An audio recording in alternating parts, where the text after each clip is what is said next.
Hey you guys, it's Crystal from the Abundantly Blessed Homestead. I am coming to you to discuss a cooking class coming up this next week and all the details, so stick around.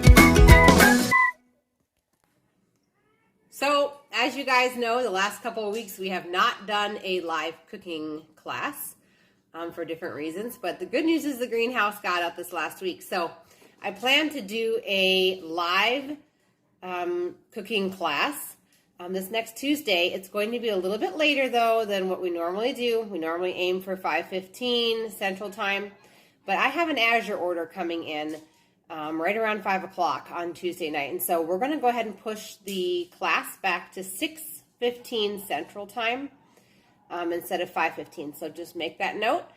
What we're going to be making is called Mexican lasagna. It is a fast and nourishing meal for your family. It's absolutely delicious, and it's a great alternative to eating out at the Mexican restaurant.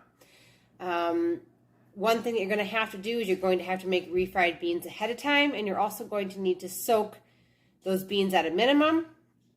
And if you had some already fermented beans inside your freezer, that's even better.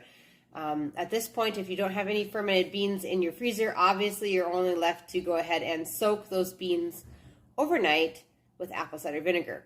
So I am going to make a video today on how to make homemade refried beans, and I will be posting that today. And then you can make them ahead of time and have them ready to go for Tuesday night's class. Okay, so for the Mexican lasagna, you're going to need 1 pound of your choice of meat. You could do chicken, you could do beef. I haven't ever used turkey, but I suppose you could do that also. You're going to need 2 packages of sprouted tortillas. You could use regular corn tortillas, but the advantage of sprouted tortillas is that the corn has been sprouted. It is, the phytic acid is broken down on the outside of the corn. It's more digestible for your body, which makes it more nourishing. Usually these are over in the frozen section in a health food type of section in your grocery store. I buy them from Azure Standard, no surprise there, but this is one of the amazing deals on Azure Standard. You can buy them by the case, and they are very affordable, you guys. So 2 of these. There are 12 corn tortillas in each one, so you're going to need 2 of these for Tuesday night. This makes a big 13 by 9 pan, okay? Then you're going to need a 32-ounce container of sour cream. If you can get organic in your area, I strongly encourage organic. If you can't find organic, or if it's too expensive for you, the best case scenario down from that would be Daisy brand sour cream. The reason why you want to buy organic fats in particular, like butter, sour cream, cream cheese, is because as animals, we store our toxins in our fat.